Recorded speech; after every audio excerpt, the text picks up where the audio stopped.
Today's story is not folklore. It's not legend. It's a case buried across decades of church ledgers, missing reports, and burned-down homesteads. A forgotten line of children, some say twins, some say copies, raised by a woman who vanished from public life after a scandal in 1921 that locals called them the mirror children. If you found a photograph, one that shouldn't exist, of two barefoot boys standing outside a cabin that's no longer on any map, and when you looked at their faces, you realized they were the same, but not quite, like someone had copied a child, and something went wrong in the process, would you keep the photo, or would you burn it? Welcome to Gothic Ledger. I want you to do something for me right now. Look at the clock. Write the time you're watching this, and tell us where you are in the world. Because no matter how far you are from Kentucky, this story has a way of circling back. They weren't enrolled in school. They were never baptized. No birth records, no graves. But they kept being seen to the time moving in perfect sync. And in 2019, a government drone caught them on video. Let me tell you what the state buried and what the land refused to keep quiet. This is a story about genetics, isolation, and a woman who may have engineered her own bloodline. If you're new here, subscribe to the channel. If you've been with us before, you know the rules. Keep the lights low. Listen closely. And if you see something move in the corner of your screen, don't look away. And we begin with a photograph that no one remembers taking. In early spring of 1939, following record floods that swept through southeastern Kentucky, a team of local archivists was dispatched to salvage what they could from the submerged rooms beneath the Leslie County Courthouse. Most of what they found was expected. Tax records warped by mold, birth registries blurred into unreadable ink, and waterlogged ledgers too fragile to touch. But in the bottom of an unmarked drawer inside a warped metal filing cabinet, there was something else. A photograph faded, curled at the edges, stuck between two blank folio sheets, like something that had been hidden, not stored. The image was simple. Two barefoot boys standing side by side in front of a collapsing cabin. Their shirts hang off their shoulders like hand-me-downs from another decade. One boy's mouth is slightly open. The other's eyes don't seem to focus at all. Their faces are nearly identical, but not perfectly. One eye slightly lower. A jaw misaligned that it's a match, but off like mirrored reflections that didn't settle cleanly. There's no stamp, no studio mark, no writing on the back. No negatives were ever found. And yet, to those who've worked the archives longest, the photo feels deliberate, as if someone meant for it to be found later, or not at all. According to the 1939 flood damage cleanup log, the image was logged without incident, filed with a generic label, unknown children, possible homestead case. The archivist who entered it, Martha Sullivan, later claimed she didn't remember cataloging it. In a 1973 oral history, she said, "It gave me a feeling like I was interrupting something. I boxed it and moved on. But it didn't stay boxed." In 1951, the photo resurfaced in a local historical society's unsorted drawer, and again in 1986, this time referenced in a brief report on unmarked homesteads in the Californian interior. By then, folklorists had begun whispering a name: the mirror children. Most trace that term back to a retired mail carrier, Edward Tullis, who in an interview recorded in 1969, said this. They weren't twins, not really, but they matched like someone tried to make one copy from the other, and the ink ran out halfway. You'd see them if you rode the mail up near Hollow Ridge back then, just standing quiet at the tree and watching. When the photograph was shown to elderly locals during a regional oral folklore project in the 1990s, a few recognized the background, not the boys, but the cabin, the sloping roof, the warped porch beam, the missing third step. That homestead, they said, once belonged to a woman named Lila Mae Merriweather, known to the community only as Miss Lila. She lived alone, if she could be called that, on the edge of Hollow Ridge outside Hyan, Kentucky. She hadn't been seen in town since the early 1920s.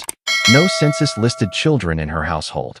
No school in the county had ever enrolled boys matching the ones in the photo, and no obituary, baptism, or hospital record named Lila as a mother. But still, the rumors persisted. According to a now-lost WPA field notebook from 1940, Miss Lila's cabin was inhabited by two pale boys who may not be her kin. That line scrolled in pencil is all that remains. To this day, no one knows who took the photo. No one remembers giving it to the court, nor why it ended up misfiled beneath a stack of pre-war property deeds. But archivists and researchers agree something about it is wrong. The faces, the posture, the way neither boy seems entirely aware of the camera nor of each other. And that image still exists. Box 14, File 6, Leslie County Archives. Stamped, but never explained. Dated only by water damage and suspicion. The first known trace of the story that would become folklore. The beginning of the Mirror Children. And someone, perhaps Lila herself, wanted it to be seen. Just not yet. In the quiet interior of Leslie County, where roads curl into the roots of forgotten hills, there stands a ridge locals still call Hollow Ridge. No official map bears the name. The land there is tangled and damp, heavy with laurel and fog. Hunters say their dogs won't follow scent into it. The trees, they say, feel too still. At the center of that stillness once stood a cabin, slumping now into the soil, but intact enough in 1938 to serve as a home. It was here, records suggest, that Leela Mae Merriweather lived, and where the first unspoken chapter of the Mirror Children began. Leela was born in 1889, the third of 6 children in the Merriweather family, a line that had long occupied the Heian area, mostly in the margins of land deeds and census logs. The last official record placing her in public life is a 1906 property transaction when she inherited the cabin after her mother's death. She was 17. The property was modest, one-room structure, well fed by a spring that dried every third summer. No known upgrades, no plumbing, no official improvements ever filed. Yet the taxes were paid, always in exact change, always in person until 1921. That year, everything stopped. Lila withdrew suddenly from town life, and rumors filled the space she left behind. The reason hidden in whispers and suppressed by time is hinted at in a 1923 church ledger from the First Baptist Church of Heian. A single line beneath her name reads, "Stricken from the rolls on grounds of moral unfitness." There is no elaboration, no footnote, but locals remember that a former church secretary interviewed in 1978 recalled overhearing an elders' meeting behind closed doors. She remembered the pastor saying Lila had brought unholy confusion into the household, that her youngest brother Samuel had vanished shortly after a long illness. No missing person report was filed. From that year on, Leela never again appeared in church records, voter logs, or town ledgers. She did not marry. She did not bury. She simply stopped being seen until 1938.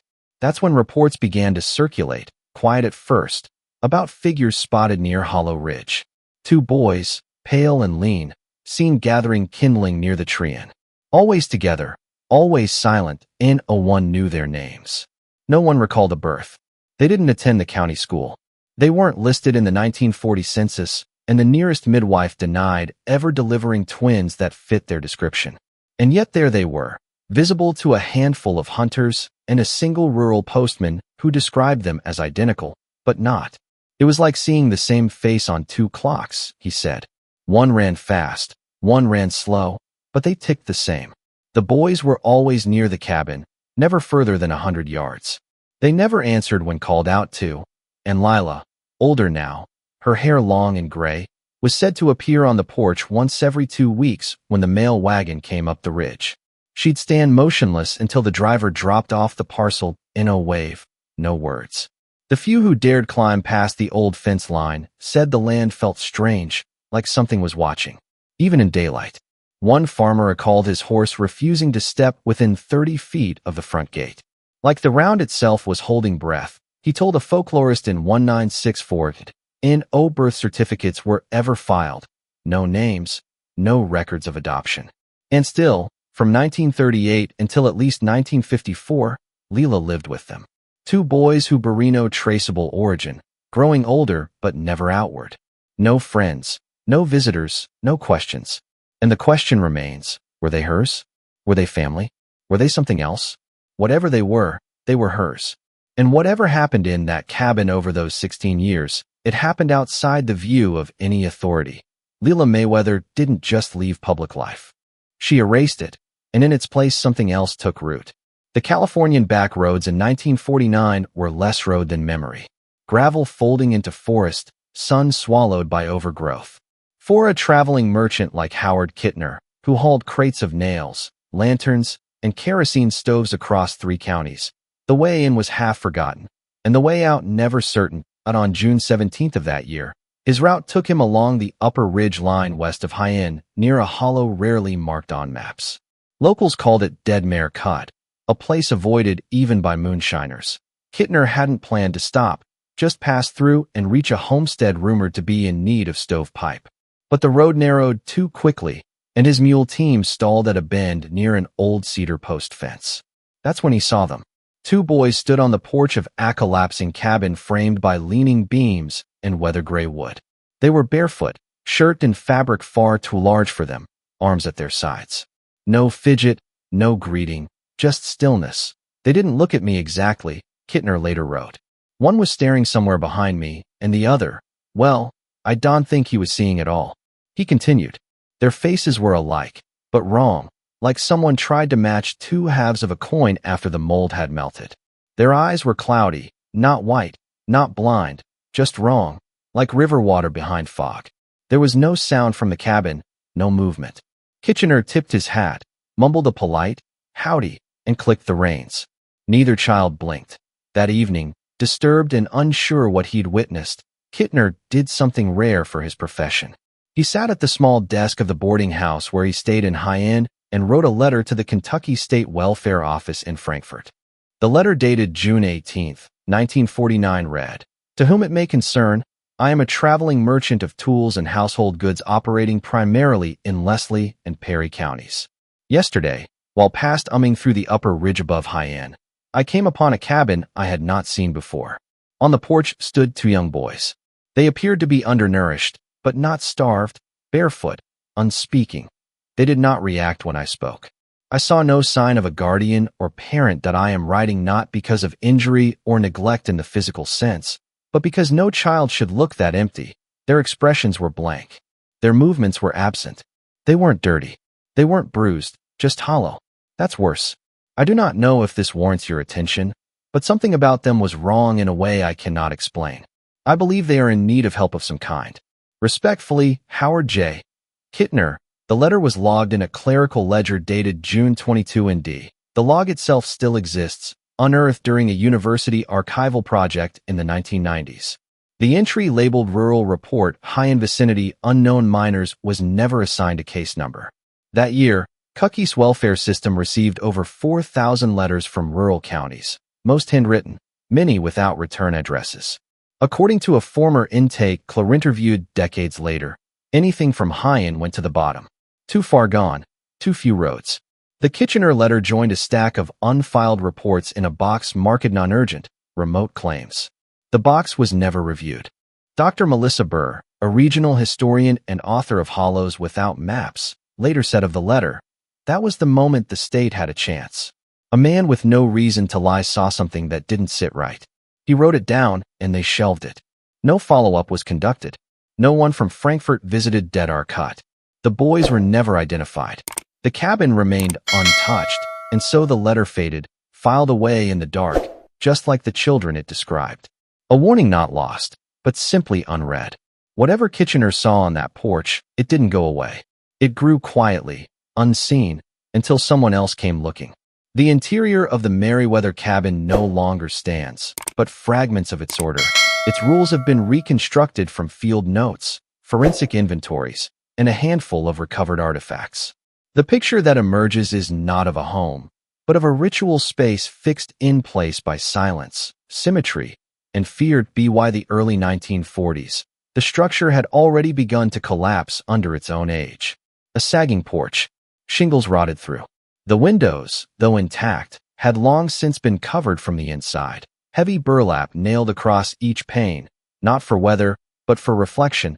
According to one oral account collected in the 1970s, the coverings were so thick you couldn't tell day from night inside.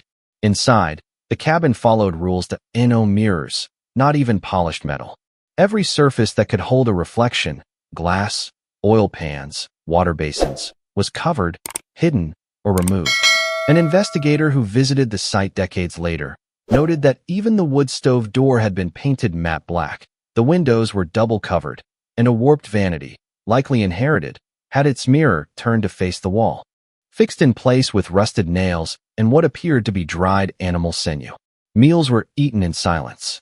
3 settings, no utensils. Food passed from one chipped tin plate to another.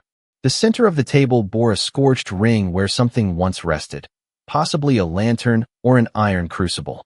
A note scribbled by social worker Evelyn Cross, recovered posthumously, reads, "Theboes wait for her to chew before they begin. They copy her hands. Every bite matched, like clock hands clicking in unison. They were not called by names. Miss Lila referred to them only as my echoes." The term appears again and again in her personal effects. Scraps of cloth inked with looping cursive fragments, O-fold hymnals altered to include plural pronouns. We rise, we fall, we echo. Local linguists later identified traces of Californian-inflected Gaelic in these fragments, a dialect rarely spoken beyond the 19th century. Preserved online, isolated mountain pockets. The words Shana Anam same soul appear carved into a wooden beam above where the boys slept. One of the few surviving pieces off direct testimony comes not from Leela, but from one of the boys himself, or at least what is believed to be his hand. Under the frame of a rusted iron bed in thin, uneven gouges carved by nail or knife, the following was found. My brother cries with no sound. We share the same night. I was born too late. Wheat from her hand. We speak when the wind stops. The handwriting is crude.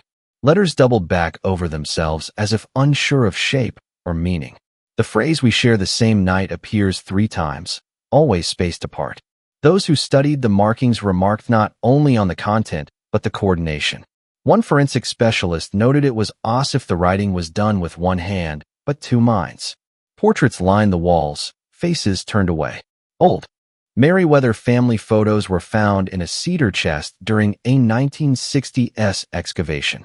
Most were scratched through at the eyes, that a few had been folded carefully down the center, and others smeared with a waxy black substance believed to be soot and lard. They had not been burned, only obscured. Tools, too, were altered, a hammerhead repurposed into a chime, a pitchfork bent into an arch, and placed above the doorframe like a crude sigil. Religious items were present, but changed. A rosary with doubled crosses, a Bible with sections removed and replaced with handwritten phrases in mixed Gaelic and English. On the final page of the Psalms, the words, "They are one, born in rhythm. Let no mirror speak." In the spring of 1953, Evelyn Cross, a 24-year-old social worker from Louisville, was assigned to a newly funded outreach program tasked with locating and evaluating families living in extreme isolation throughout California. The initiative, part of a post-war public health grant, aimed to bring schooling, food stamps, and basic welfare access to forgotten hollers in counties no longer accessible by rail or regular post. Evelyn was bright, ambitious, newly graduated from Berea College with honors in sociology and Californian studies. Her peers described her as idealistic, perhaps to a fault. Her supervisor, in a memo dated March 9th, wrote, "Miss Cross is determined to reach those no one else will. That can be useful or dangerous." Her assignment brought her to Hyan, Kentucky, a town already known for its attrition. By 1953, more than half its residents had left due to mine closures and washed-out roads. Her driver, a local hired for navigation, refused to go past the timberline near Hollow Ridge. "The roads," he said, "don't like strangers." So she walked alone, nearly 5 miles up a ravine-etched path with her satchel, a packed lunch, and a copy of the state-issued welfare assessment form. At the top of the ridge stood the Merriweather cabin, though she had no name for it yet. Her journal, meticulously kept in the early pages, was recovered years later, wrapped tightly in what appeared to be a child's cotton shirt. The fabric was stained, the binding warped, and when opened, it smelled faintly of iron and earth. The first entry reads, April 3rd, 1953, 2:40 p.m. reached the homestead. Cabin ice in poor repair. No doorbell. Knocked twice. No answer. About to leave when 2 children stepped onto the porch. Identical in height, posture, and clothes. No shoes. They did not speak, just watched. It was like standing between 2 reflections. The second entry just hours later. April 3rd, 1953, 6:10 p.m. offered canned peaches, which they refused. Woman appeared. Older, white hair in a braid, face sun-darkened. She said only, "You're late." Her voice was flat. She told me they were my echoes. No names. She permitted me to stay the night. Claims to need no help. We'll assess further tomorrow. Her entries become shorter after that. Her writing, once fluid and formal, begins to splinter. The next day's note is jagged, rushed, April the 4th. Unclear time. There's something wrong with their mouths. They move like they're learning to be human. One copies the other before speaking. I asked about their mother. They both pointed at the same tree. No words, just pointed. By the final entry, her hand trembles across the page. April 4th, late. Their lungs don't breathe right that it's not wheezing. It's like timing. Like one waits for the other. They hold hands in their sleep. I am the only one who blinks. Evelyn Cross never returned to Louisville. Her disappearance was quietly filed as a presumed accident in wilderness terrain. The official statement from the Department of Family Services blamed poor road conditions and lack of communication infrastructure, but privately, several field officers expressed concern. One noted that her assigned driver refused to take future jobs in Leslie County and left the program entirely. Another recalled a box off Evelyn's field documents being removed from the office by a man claiming to be with the state archives. No such name was later found in employment records. The journal itself wasn't seen again until 1979 when it surfaced at an estate sale in Harlem. It was purchased by a collector of Southern ephemera who reported the strange smell and the way the ink had bled as though the paper had sweated. On the final page, scrolled in different handwriting, possibly not Evelyn's at all, were 3 words. We breathe together. Officials declined to reopen the case.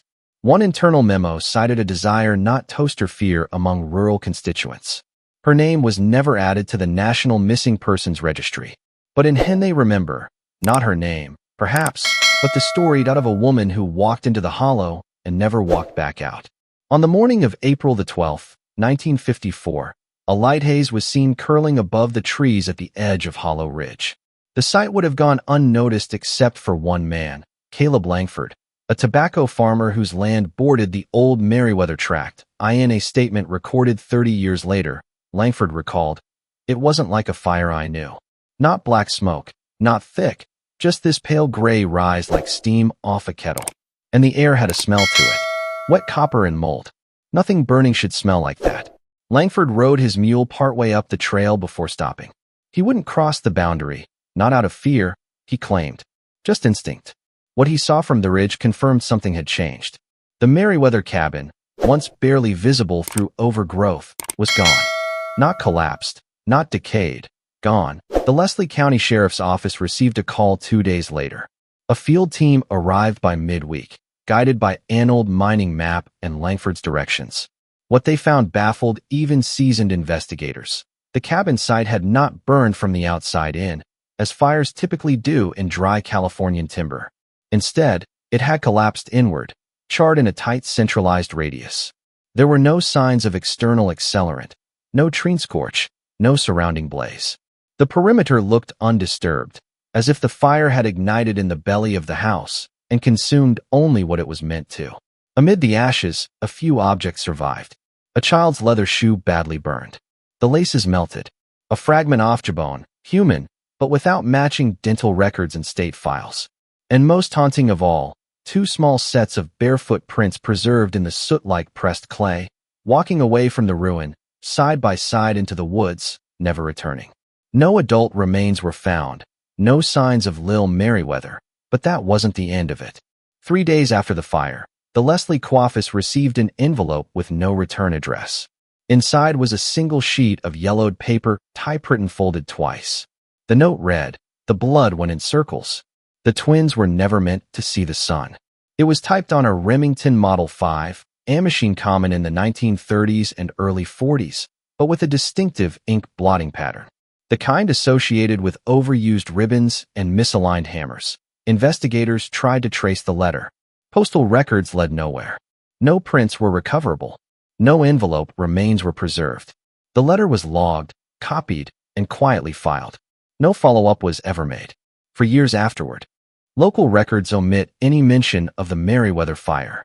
A 1955 audit of regional structure fires lists only 2 cases in Leslie County, neither matching the Hollow Ridge location. No insurance claim was ever filed for the property. No official death certificate issued. Instead, the land was marked abandoned, non-inhabitable. The parcel reverted to the county. Noon purchased it. The trail leading to it faded back into forest. The absentee follow-up wasn't negligence. It was avoidance. Everyone knew not to dig too far, said retired Deputy Willard Mooney in a 1983 oral history. That house wasn't a house anymore. It was a wound. For decades, the letter remained in a personnel drawer in the old courthouse, nearly forgotten until rediscovered by archivists during a building renovation in 1991. It's now preserved in the County Historical Annex under a restricted file label, Meriwether Unresolved. To this day, no second letter has ever surfaced. No one ever confessed. But that phrase, the blood went in circles, has become something of a local proverb in Hien. A warning not written in law, but remembered in silence. And though the house is gone, the path remains overgrown, yes, but not erased. Something ended that April, but not every hing. After the fire at the Meriwether cabin in 1954, official documentation of the twins, Iphany, ever existed, ceased entirely. No death certificates, no sightings filed under law for the state. The case had burned itself into closure. But the people of California don't need paperwork to remember. They pass down stories. The first known post-fire sighting occurred in 1956, just 2 years after the cabin disappeared. A hunter named Edgar Mullins, a lifelong resident of nearby Dry Hollow, claimed he was tracking deer by lantern light along a creek bed when he saw something just upstream. 2 boys barefoot, standing ankle-deep in water. At first I thought they was just lost, Mullins told a regional folklorist in 1971. But then I noticed neither one of them moved. Not even when I stepped in the water, not even when I raised the lantern. They were just staring at the current, same posture, same head tilt. One on the left had a twitch in his eye like he was trying to remember how blinking worked. The hunter turned back to be why the time he returned with others, the creek was empty. The next major account came from Margaret Hensley, a retired school teacher from Pikeville. In 1962, she reported picking up 2 teenage boys on the side of a road near Dismal Creek. They were pale. Not sickly pale, just paper-colored. Identical clothing, collared shirts tucked into slacks, hands folded in their laps like they'd been taught manners by someone who never met a child. They never blinked, she wrote. I offered them peanuts. They didn't eat. One of them turned to me and whispered, "We're going back." Then they opened the door at a bend in the road and stepped out. I didn't even stop the car. Mrs. Hensley filed no report. She told the story only once during a 1974 interview conducted for a traveling radio program, Backward Shadows. That recording was broadcast once, then shelved. See, Opie's survive only on tape reels now held in a private folklore collection in Charleston. By the late 1960s, stories of the Mirror Boys had taken hold across eastern Kentucky and parts of southwestern Virginia. Though no one agreed on names, ages, or exact features, one detail always remained. There were 2, always 2. Folklore spread in layers. Camp counselors warned children not to wander from firelight. Grandparents muttered about the boys who came to windows at night, staring through the glass, but never knocking. In Hien, stories surfaced of screen doors left ajar in the morning. Muddy footprints outside children's bedrooms, always in pairs, always barefoot. In 1968, the Leslie Ledger, a small-town paper, ran a 1-paragraph note in its Odd Reports column. Mrs. Leanne Carter of Mill Creek reports seeing 2 matching boys watching her cows from the ridge, says they vanished when called. Husband claims she was spooked by shadows. No follow-up article was published. Academic interest in the legend peaked briefly in the early 1970s when folklorist Dr. Helen Worthing of Berea College published a small paper titled Echoes in the Blood, Californian Twin Law, and Anomalous Sighting Reports. In it, she cataloged nearly 22 distinct stories, all centered on 2 silent, identical boys appearing near water, glass, or doorways. These stories, she wrote, are not built from fantasy. They're built from memory. Whether supernatural or not, they carry a weight. Familial, regional, inherited. They belong to a place that does not forget. Indeed, the stories continued. A camper in 1973 swore he woke to find 2 boys sitting cross-legged outside his tent, hands on their knees, faces slack with sleep or imitation. Others dismissed these tales as mass suggestion born from decades of isolation, poverty, and passed-down dread. But those who've heard the stories long enough knows we're better. These aren't just campfire tales, they're inheritances, unwritten, unburied. A way of remembering what no one was allowed to say, that something survived the fire and it was still watching. In 1971, Dr. Marshall Greaves, a retired clinical psychiatrist from Columbus, Ohio, moved into a modest rental cabin just outside Hyan, Kentucky. Locals assumed he was seeking solitude after decades of hospital work. But his arrival was no accident. Unbeknownst to county officials or neighbors, Dr. Greaves had been privately investigating the 1953 disappearance of Evelyn Cross, a former student of his during her time at Berea College. Her case, long dormant and quietly buried, had troubled him for nearly 2 decades. He came not for peace, but for answers. Greaves began where the records ended, in the archive rooms of Leslie and Perry counties. He spent months combing through tax rolls, baptismal logs, and handwritten census supplements, searching for evidence of the family Evelyn had been sent to visit. What he found disturbed him. Entire branches of the Merriweather family, particularly from the years 1890 to 1920, seemed to vanish from public record after 1912. That births were logged, but deaths were not. Marriages disappeared mid-lineage. In one 1908 county registry, he found a list of 6 Merriweather children living at a now-defunct homestead. By 1915, the same names had been crossed out with no corresponding burial or migration notes. As Greaves tracked the family further, a disturbing pattern emerged. Inheritance documents, land transfers, even literacy records began to show overlapping names. Uncles becoming fathers, cousins listed as siblings, the same surnames repeating in tighter and tighter loops. In a marginal note in his research journal, Greaves wrote, "Not a family tree, but a spiral. The blood turned inward." By 1974, he had compiled over 200 pages of notes, genealogical charts, and transcribed interviews with aging locals. One woman, now blind, told him they didn't marry out, never did. They kept to themselves like a promise. Greaves grew convinced that Lila Mae Merriweather, long suspected of raising twins in isolation, had not merely inherited a twisted bloodline. She had deliberately preserved it. In a final typed note left on his desk, he wrote, "This wasn't caregiving. It was architecture. She built them." Greaves believed the twins Evelyn encountered were not a tragic result of isolation, but the intentional outcome of generational inbreeding crafted over time by a woman who saw genetic purity not as science, but as ritual. He planned to publish. He had enough for a manuscript, enough to name names, enough to demand the state reopen the Cross case. But in February of 1979, everything stopped. A neighbor delivering firewood found the front door to Greaves' cabin wide open. Inside, nothing appeared taken. His notes were stacked neatly on the kitchen table, arranged by chapter, sorted, labeled, and untouched. His tape recorder still had fresh batteries. His reading glasses rested on top of his journal, and placed squarely at the center of the table was a single black and white photograph never seen before. It showed 2 boys barefoot, standing knee-deep in a creek. Their arms were locked at the elbows, their heads tilted identically toward the lens. Their eyes reflected no light. It was unclear who took the photograph or when. Greaves was never seen again. Search teams combed the hills for days. Dogs refused to cross a creek near the old Merriweather plot. No trace was found, not even footprints. His disappearance was ruled inconclusive. His colleagues, once skeptical, grew uneasy. Dr. Leslie Warren, who worked with Greaves at the Columbus State Psychiatric Hospital, later said Marshall believed in patterns, not ghosts, not curses. He saw intention where others saw accident. If heavenished, it's because someone decided the pattern was full. His notes were boxed and archived, though many pages are now missing. The photograph was preserved under glass and marked evidence, unknown origin. The label has since faded.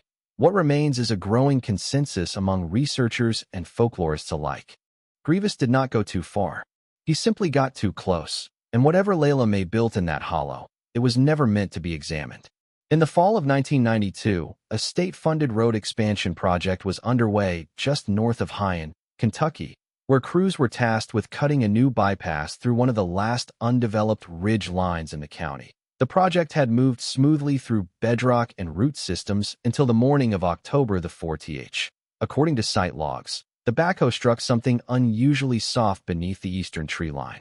At first Asimedto B animal remains. The disturbance revealed a shallow pit roughly 6 feet in diameter containing 3 partial skeletons, child-sized, curled as if placed deliberately. Construction halted. The area was taped off and the Kentucky State Anthropological Unit dispatched within 36 hours. The lead anthropologist on the case, Dr. Eileen Cast, gave a statement 3 weeks later. Her findings were not released to the public at the time, but notes from a 1994 forensic conference would later surface in a research archive. The bones were human. Children, likely aged 7 to 10, but the skulls were deformed, not from trauma, but development. The cranial plates had fused prematurely. The jaws, one in particular, were unnaturally aligned. Teeth overlapping in mirrored patterns. They were too symmetrical to be coincidence, too wrong to be twins. The remains bore no identifiers, no jewelry, no clothing, no remnants of cloth. DNA sequencing was limited in 1992, but mitochondrial analysis ruled out any match to known missing children in Kentucky dating back to 1960. Dental records found no comparison. The team found no signs of burial markers, no coffins, no shroud materials, just bare bone placed directly into the earth. But it was what they found on the smallest jawbone that drew concern and confusion. Etched faintly, almost imperceptibly beneath the right MERS was a shallow carving in the bone's surface, a looping shape barely a half-inch wide forming. A twisted horizontal figure 8, the infinity loop. Dr. Cass' notes suggest it was carved post-mortem with a fini-ointed metal object, not animal markings, not environmental erosion. But no further analysis was conducted. Within 6 weeks, the Kentucky Historical Preservation Office released its official statement. Indeterminate historic remains likely pre-1950s. No current criminal relevance. Case closed. The excavation resumed. A former field technician speaking anonymously to a regional documentary team in 2001 recalled his experience processing the bones. I'd seen everything. Burned corpses, Civil War graves, even a case-off fetal remains in Pike County. But this wasn't right. Those kids weren't just deformed. They were copied like someone tried to make the same person twice and got it wrong 3 times. When I saw the jawbone, when I saw that symbol, I packed my gear and left. I never worked another dig. The bones were transferred to State Storage in Frankfurt, sealed in unmarked boxes labeled with case ID HY9CH3. As of 2025, they remain unexamined. No memorial was erected, no burial records created. The pit was backfilled, compacted, and now lies beneath the paved shoulder of Route 13A. The stretch of road is known among construction workers as the Quiet Cut, because no birds are heard in that curve of the ridge. None ever nest there. Among folklore circles, however, the discovery reignited old stories, tales off the mirror boys, of strange children seen in pairs staring from creek beds or tree lines. The infinity loop, first mentioned in a Meriwether hymn transcription in 1917, became a topic of heated debate among regional historians and folklorists alike. Was it a family symbol, a curse? A generational mark passed through blood? In a 1997 article in Californian Record, folklorist Dr. Helen Worthing concluded, "We cannot explain what the state has chosen not to question. But in Hien, the ground speaks when the living won't. These children were not found. They were revealed. The mystery remains. No one has claimed them. No one knows where they came from. But the bones, muted, buried, marked, have become a kind of silent testimony. Not to what happened, but to how far the earth will go to hide what others refuse to see." By the 2000s, most had forgotten the name Meriwether. The cabin was long gone. The bones boxed and buried in government storage. And the stories, twins in the woods, children without names, had softened into folklore. But stories don't die in California. They just wait for new witnesses. In August of 2007, a pair of hikers from Hazard County took a shortcut through Hollow Ridge while mapping water levels near the old creek bed. One of them, a volunteer scout leader named Jeremy Fields, would later describe the moment in a local interview. "We came around Abend and saw something sticking up in the mud. At first, I thought it was an old trail marker, but it was a wooden cross, just rough pine lashed together with rusted fence wire and tied to it. 2 children's shoes side by side, clean as the day they were bought. The shoes were 1950s era canvas soled, immaculately preserved, scorched into the cross with a heated nail or wire with the words, "Same blood, same soul, same end." There was no nearby trail, no campsite, no grave. No one ever came forward to claim the memorial. 6 years later, in 2013, a retired bail bondsman turned freelance investigator named Royce Kellerman took on a personal project to trace a series of anonymous letters sent to post offices across 5 towns surrounding Hyen. The letters were small, typed on aging ribbons paper, all signed under one name, M. Merriweather. No return addresses. Each letter contained vague references to unfinished guardianship, misaligned offspring, and the quiet science of resemblance. The contents were unsettling, but non-specific enough to avoid legal action, but consistent enough to suggest a pattern. Kellerman cross-referenced said mailing times and locations. He mapped them to a 42-mile radius. Always rural drop boxes, always near ridge access roads. His conclusion was chilling. These weren't ghost stories. Is It Me was maintaining the identity like a ritual, not hiding, circling. He submitted his findings to a local sheriff's office. The report was filed. No follow-up was made. Then in 2019, the pattern broke containment. As part of a wildfire prevention program, the U.S. Forest Service deployed aerial drones over remote Californian woodlands. One drone surveying elevation patterns over the edge of Leslie County captured 15 seconds of footage flagged as unusual by internal software. The clip showed 2 barefoot figures, pale, thin, moving through dense brush. Their limbs swung in unnatural unison, heads tilted at the exact same angle. Even in pixelated grayscale, the synchronicity was disturbing. They didn't walk as 2 people, they moved as one. The footage was immediately archived under a false positive wildlife anomaly classification. It was never released to the public, but someone leaked it. A forest technician, name withheld, posted a frame-by-frame breakdown on an encrypted message board used by independent researchers and folklore archivists. The post was deleted within hours, but not before one final quote appeared beneath the video, typed in white against a black screen. It's not that they survived, it's that someone wanted them to. The technician has not been seen or heard from since. Today, Hollow Ridge is overgrown again. The road leading in is unmarked, and satellite views show only tree canopy. Locals say GPS doesn't work near the creek. Phones glitch. Dogs go quiet. Still, some say they've seen figures in the dusk, always in pairs, pale, barefoot. Watching, researchers call it inherited folklore, a psychological echo, a rural myth born from isolation and grief. But that doesn't explain the drone footage or the mail or the bones that bore no matching names. The truth is simpler and darker. The story of the Merriweathers never ended. It just stopped being spoken aloud, and in its silence, it changed names. Became a movement, a pattern, a legacy fed from within. Same blood, same soul, same end. They are not gone. They're just waiting.